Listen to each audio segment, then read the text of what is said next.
Hello students, I am doctor Vikas Gupta, HOD computer science Patna महाविद्यालय।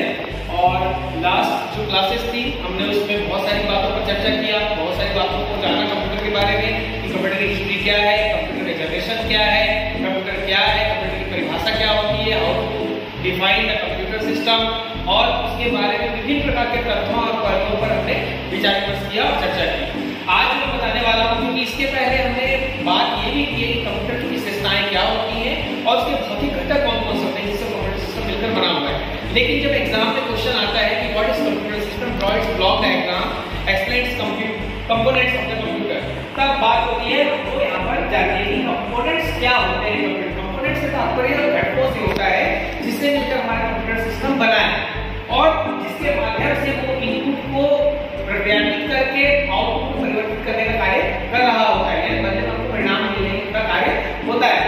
तब यहाँ पर तीन चीजें महत्वपूर्ण होती है। सबसे पहला जो कंपोनेंट होता है कंप्यूटर सिस्टम का, वो होता है इनपुट यूनिट।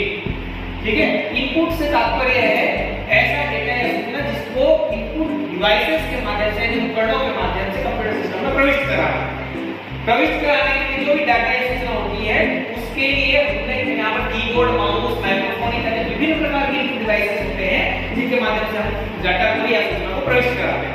प्रविष्ट कराने के बाद वो जाता है हमारा मेन कंपोनेंट पार्ट में, जो होता है सीपीयू, जिसका पूरा नाम होता है सेंट्रल प्रोसेसिंग यूनिट। सीपीयू को कंप्यूटर का ब्रेन भी कहा जाता है, मस्तिष्क भी कहा जाता है। इस प्रकार व्यक्ति में जो भी इनपुट प्रक्रिया वो देख करके या सुन करके हासिल करता है, उसको प्रोसेस करने के लिए उसका ब्रेन जिम्मेदार होता है और ब्रेन ही उसको बताता है कि इसके बाद वो आउटपुट किस प्रकार से प्रदर्शित करेगा।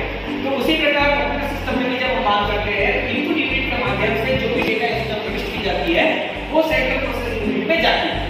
उसके बाद जैसे ही वो इनपुट यूनिट से डाटा गया वो मेमोरी में जाता है, मेमोरी से वो कंट्रोल यूनिट जाता है।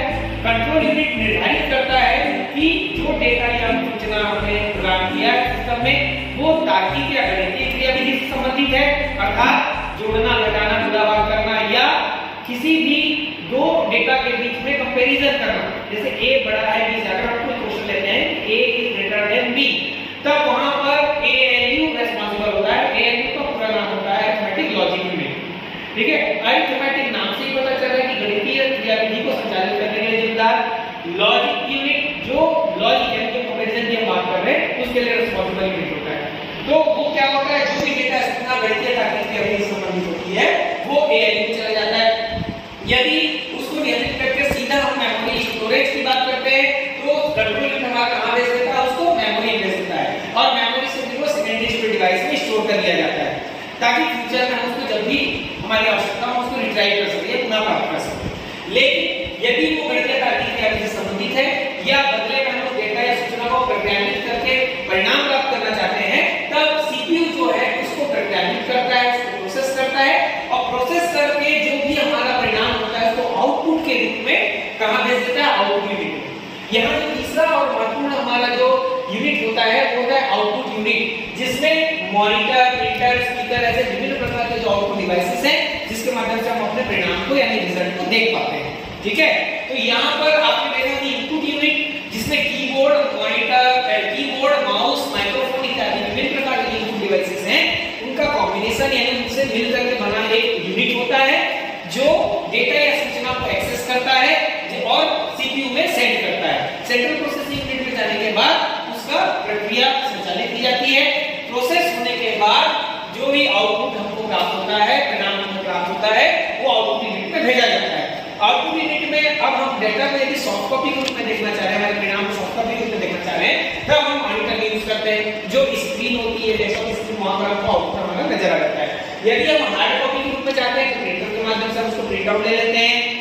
स्पीकर भी होता है जो हमारा सॉफ्ट कॉपी या हमको जो है बदले में परिणाम हमको प्रदान कर रहा होता है, वॉइस के रूप में, ऑडियो के रूप में। ठीक है, तो इस प्रकार से यहाँ पर क्या हो रहा है, ये कंपोनेंट्स का मुख्य कार्य होता है जो इनपुट, सीपीयू और आउटपुट में होता है।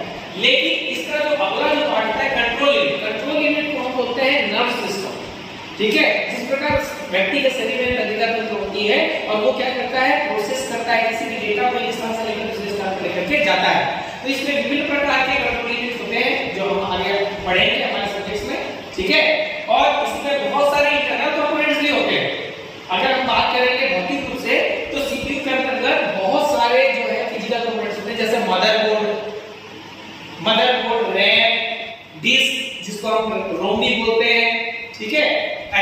कार्ड्स होते हैं, लैंड कार्ड में लगा सकते हैं, कुछ पोर्ट्स होते हैं, वो सब इंटरनल कंपोनेंट्स के रूप में फिजिकली इसमें अवेलेबल होते हैं। उसके बाद मेन मेमोरी अपने आप में इम्पोर्टेंट टॉपिक है जिस पर हम अपने नेक्स्ट क्लास में चर्चा करेंगे, सेकेंडरी स्टोरेज डिवाइस और मेमोरी यानी क्या होता है, जैसे व्यक्ति की याददाश्त की सुविधा सिस्टम में भी जब हम याददाश्त की बात करते हैं, जहां से हम डेटा को फेच कर सकते हैं, रिकॉल कर सकते हैं, वो हमारा मेमोरी ही होता है, जो विभिन्न प्रकार का होता है। यहाँ पर हमने लिखा है मेन मेमोरी, यानी दो प्रकार की मेमोरी होती है, एक होती है मेन या प्राइमरी मेमोरी और दूसरी है सेकेंडरी मेमोरी, जिसको हम अपने नेक्स्ट क्लास में पढ़ेंगे। तो आई होप आपको ये समझ में आ गया होगा तीन प्रकार के बेसिक कंपोनेंट्स है। जब भी एग्जाम में आपको बोलता है कि ड्रॉ इट्स ब्लॉक डायग्राम, तब आप याद रखिएगा ये कंप्यूटर सिस्टम का एक ब्लॉक डायग्राम है जिसको आपको वहां पर बनाना होता है। ठीक है, थैंक यू।